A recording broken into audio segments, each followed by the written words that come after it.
TradeSquare is Australia's first business-to-business marketplace connecting people, brands and organisations into this diverse ecosystem in a unique global landscape. Through pivoting, transforming and reshaping, Australian businesses have an opportunity to create the model for the future that aligns with the world's needs and leveraging the power of a collaborative approach. Through the TradeSquare podcast, we will bring together dynamic, diverse and thought-provoking leaders from business, government and organisations to have conversations to further enable new thinking for the future.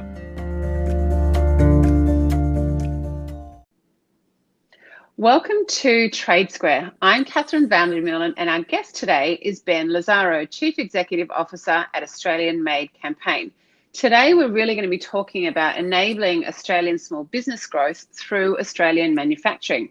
How are you, Ben? I'm well, thanks, and thanks for having me. And listen, who is Ben Lazzaro? Well, I am an engineer by degree, so I was a chemical engineer and a project engineer at the start of my career, working in the oil and gas sector and with some manufacturing and fabrication involved in that role and managing small projects in the oil and gas sector. And then I moved into marketing and comms for organisations that were in technical fields like engineering and manufacturing. So it required that technical knowledge as well as the marketing and comms acumen. And then moved even further, I guess, from the technical aspect into more traditional marketing and comms, and all this with agency. And then I found myself, found my way to Australian Made, where I took on the role as marketing communications manager, and that was nearly 10 years ago. Moved on to deputy chief executive, and now I found myself in the last 2.5 years as chief executive, and it's a wonderful organisation and a wonderful brand to represent. So if you can tell us a little bit more about your role at Australian Made and holistically what the mission of Australian Made is. Absolutely. So the Australian Made Campaign Limited, AMCL, is a not-for-profit organisation. We're not government, and we go to great lengths to make that clear. We're a not-for-profit organisation that operates in the commercial sector, and our job essentially is to administer and promote that famous green and gold kangaroo logo. That logo is what's called a country of origin certification trademark, which is a bit of a mouthful, but essentially it's a trademark that's underpinned by a set of rules and criteria that govern its use. And so, in short, if a product carries the Australian Made logo, it means our organisation and our compliance team have reviewed and assessed that product and are satisfied that it meets the requirements to legally make an Australian Made claim. And to do that, a product essentially must meet what's called the substantial transformation test. And that just means that the final product is new in essential identity and character from its imported components. And I know I've got technical pretty quickly here, but this is where our organisation comes in and takes the hard work out for consumers. And the best way to demonstrate that is with the cake example. So you can import every ingredient into Australia. This doesn't happen, but it's just a good way to explain the concept. You could import the flour, the eggs, milk, not much of a baker, but I think I've got those ingredients reasonably right. You could import all those, make that cake here in Australia, and that cake can then legally be described as Australian made because the final product has been substantially transformed here in Australia. And of course, that is the very extreme example. And what you find more often than not is that the Australian made products are made from a mixture of imported and local components and ingredients, or very high percentage contents of Australian ingredients. So that Australian Made claim is essentially what, administering that logo is essentially what this organisation is here to do. What we then try and do on top of that is add additional value to the brands that have products licensed. And those sorts of things might be create new channels to market. So we've got relationships perhaps with e-commerce platforms whether, eBay is an example. We have an Australian-made store on eBay, so we facilitate licensed products should the brands wish to be on that platform to engage with that channel to market. We might negotiate reduced advertising rates in certain publications or online platforms. We partner with other related organisations for events that are showcasing Australian products. They might be B2B focused or B2C focused, all to provide, additional value to the logo itself. And we'll get to it, but I can speak to all the wonderful attributes of the logo later on, because it in itself is a very powerful sales and marketing tool.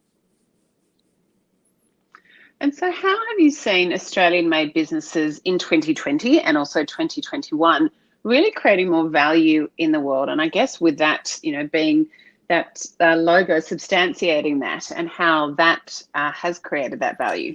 Well, the logo, one of its key strengths, or a couple of its key strengths, is its market capital.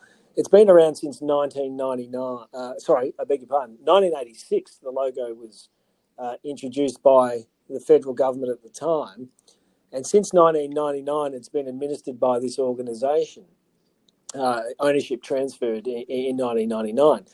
But a couple of the key attributes is its market capital. So it's recognised by 99% of Australians, and possibly even more importantly, trusted by 92% of Australians. And Roy Morgan Research do these investigations for us every couple of years. And so those sorts of attributes for any brand would kill for those kind of figures. And so that's where it delivers this instant credibility to the products that carry it. We all recognise it, and nearly all of us trust that products carrying it are genuinely Australian. So the amount of, when a consumer assesses whether they're going to buy a product or not, country of origin is often only one of the aspects that they're going to assess. And if a product carries this brand, that box is immediately ticked, and the consumer goes on to assess the products for all sorts of other reasons, colour, taste, brand, loyalty, you name it. There's all sorts of reasons why people buy or don't buy products. So this makes the Australian connection instantly and clearly.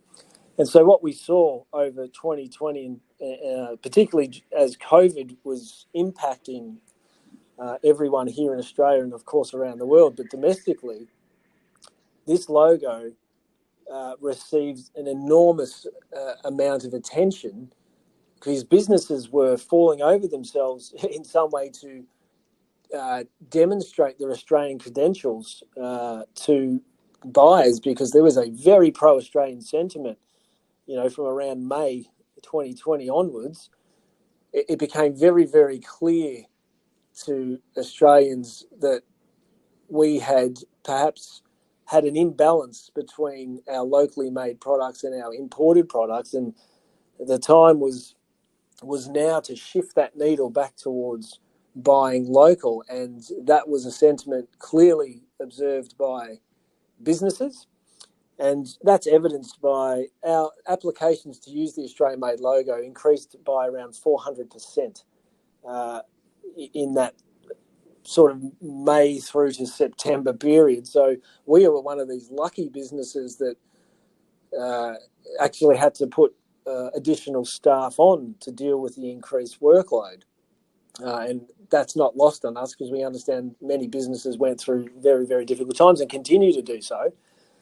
So we were actually run off our feet, which is a wonderful problem to have. And we saw an appetite to demonstrate your Australianness really grow. And that was mirrored across our website and our social media platforms, that also increased in similar numbers with the level of engagement on those. And they're around the 300% on monthly engagement on those platforms. So businesses very much acknowledge the benefit and the advantage of being an Australian manufacturer at that time. And if I could expand a little further, what we saw when COVID first hit was our local manufacturing and agricultural sector stood up and demonstrated what a wonderful resource we have on our doorstep. It was local manufacturers that were, everyone's using the word pivoting, but it's the most apt word. They adapted, they pivoted, and they started making the PPE products that, were in short supply because we'd often relied on those overseas suppliers. And here we are having businesses that usually make other products starting to make face masks, shields, gowns, you name it.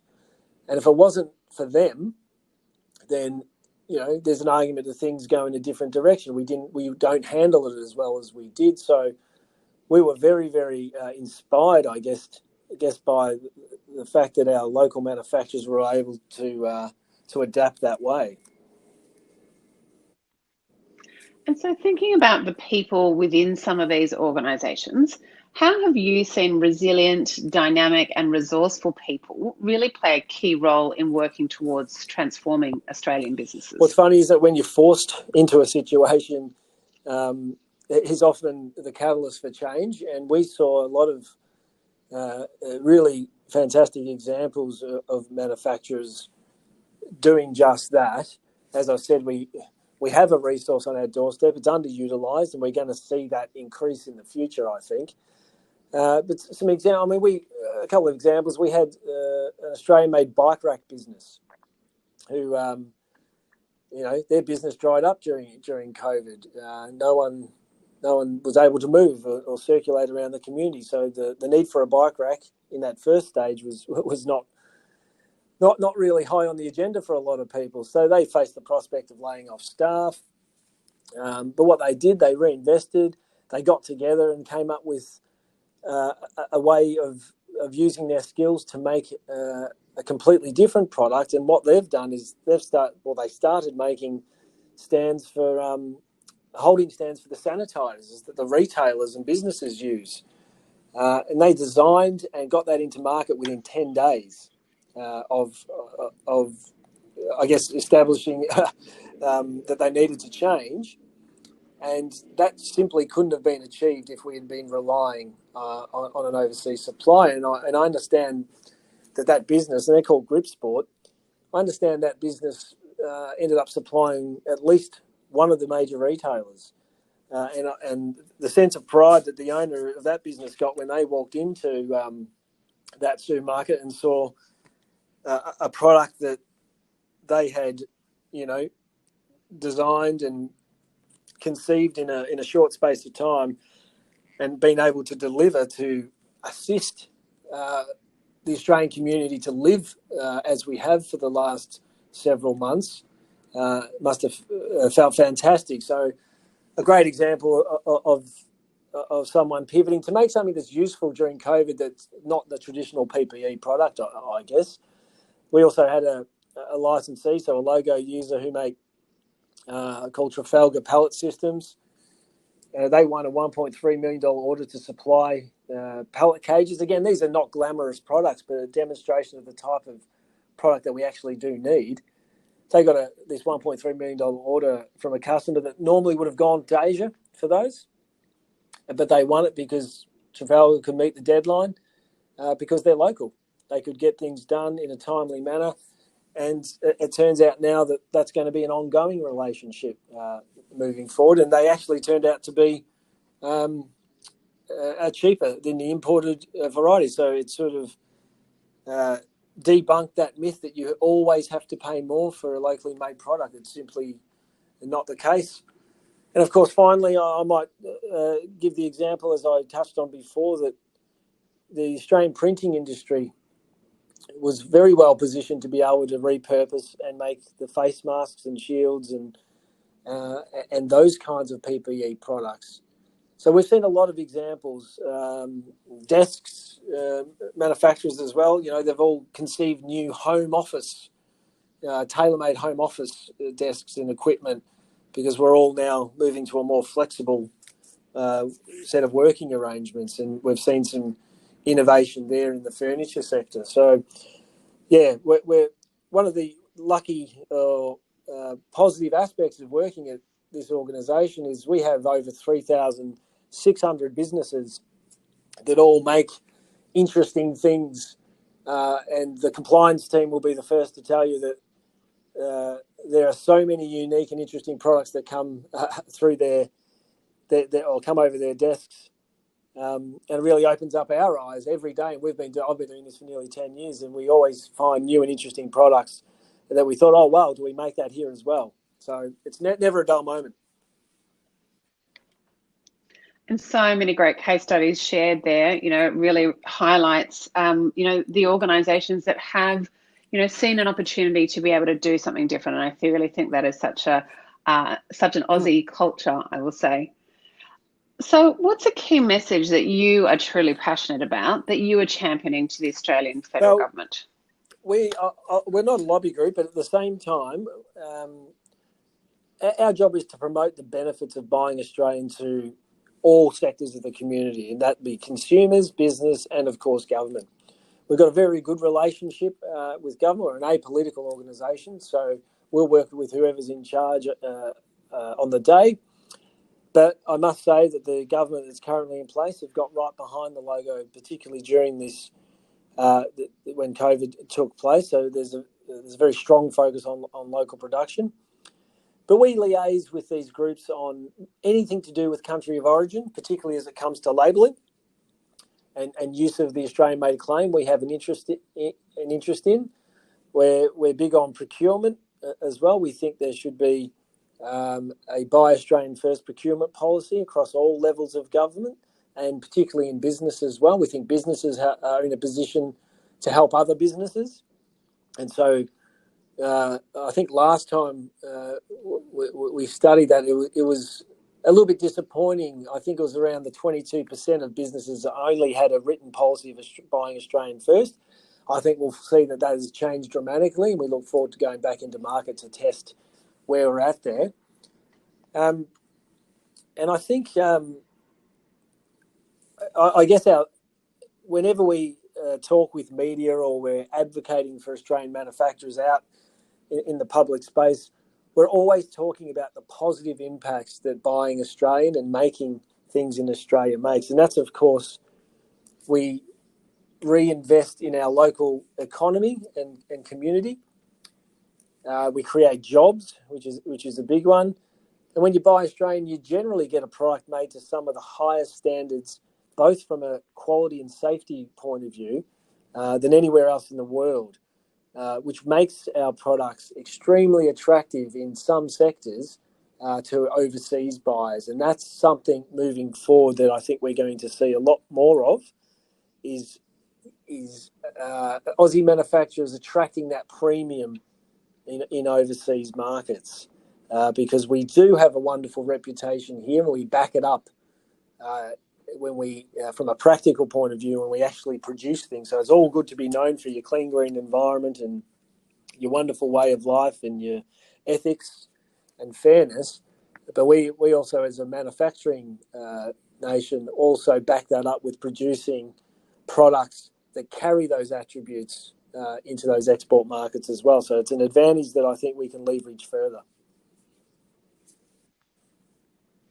And so we've been seeing the word phygital, which is an odd collaboration in itself, really bridging the gap of organisations between the physical attributes and the digital.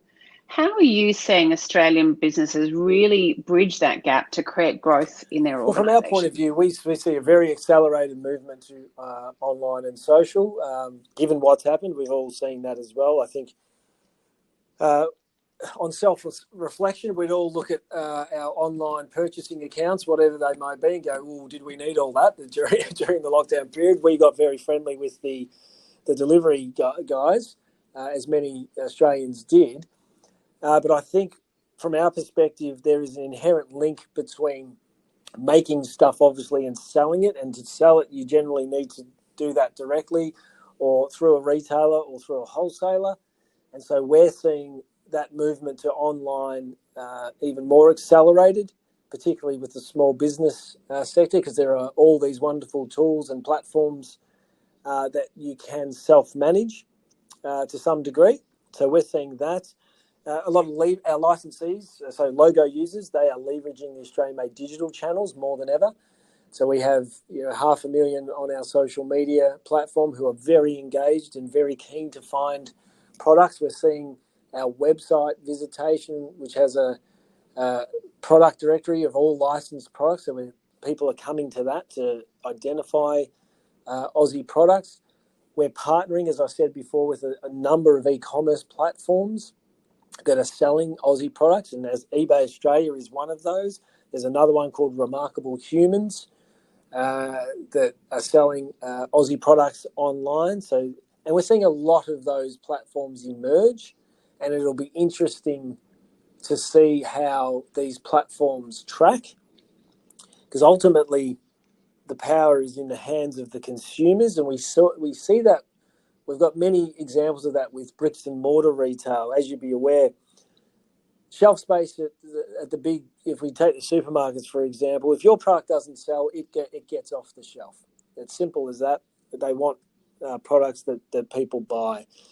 And that's no different for e-commerce to some degree. I mean, the products can stay on an e-commerce platform, but if there's no one going and no one buying, then of course everyone in that supply chain is not going to benefit, and ultimately those platforms won't survive. And so the power does come back to the consumer, as it does when you're simply at the supermarket shelf as well. Consumers have the ability to vote with their wallets, and so the trick will be, yes, the consumer's got to come to the party, but everyone in that supply chain too has to ensure that those products are being offered at a price and a rate that consumers can then participate without putting themselves under extreme financial pressure. Because in what could be described nearly as a perfect little storm, is as we emerge out of COVID, people are going to be watching their finances more than ever. People have done it really tough and continue to do so. So we need to. It is a huge challenge for Aussie manufacturers then to offer products at a price point that's competitive with the imports, and that ensures that, I guess, everyone in that supply chain can make that living that they need to keep those platforms up and running. So it'll be very interesting to see how that progresses. And then, of course, we've seen some further development and emergence of smart technologies, particularly around the authentication of aspects of products. And of course, we're interested in the country of origin element of that. So there's a number of technologies emerging that we're reviewing that could, I guess, add a digital layer to what is a static logo at this point, that might provide an additional layer of security and authenticity, particularly for those products that are exported overseas. And when you talk about those kinds of technology, you also introduce the blockchain technology to ensure the integrity of that product as it leaves the manufacturer's door all the way through to the e-commerce platform or bricks and mortar retailer. So there's a lot going on that Australian Made is either involved in or keeping an eye on to some degree. And so thinking about 2021 and the future of manufacturing in Australia, what do you think that looks like, especially with the government's push and focus on advanced manufacturing? Yeah, it's very encouraging that the government has shown the level of support it has with a long-term view, with the Advanced Manufacturing Task Force that was set up to put in place, I guess, a strategy for Aussie manufacturing moving forward. As we've seen, things are changing daily, domestically and globally.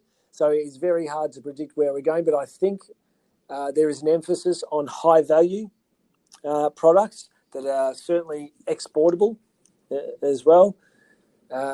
Innovation is a term that's overused, but at its core, I guess any successful product has a level of innovation to it anyway. But I know there's a big focus on producing high value products that are doing leveraging technology that we might not have leveraged in the past. And I know 3D printing is something that's been talked about for some time, but that is evolving at a rapid rate too, and reducing the cost of manufacturing as well. And we're a very high-cost country here in Australia, and that's largely for a lot of good reasons, because we have wonderful working conditions and we pay people what we should pay and things like that, but that comes at a cost. I think there's certainly an appetite and an opportunity for a higher degree of self-sufficiency. I think that is something that everyone can agree on. I touched on at the start of our discussion that this highlighted the fact that we have been completely over-reliant on imports for too long. And unfortunately, as a shock or an event like this that's opened up our eyes, so we'll see a greater focus on self-sufficiency, which hopefully if we have a healthy and fully functioning manufacturing sector, however different it might look from the one that we have today, then we do know for a fact that if you manufacture things here, you make stuff here, you create jobs, you create economic activity and therefore prosperity. So we're very hopeful for where manufacturing is going in the next few years. So thank you so much, Ben, for sharing your world and your wisdom about the world of Australian made. No, thank you for having me. It's been wonderful, and we look forward to continue our relationship with TradeSquare, hopefully in the future.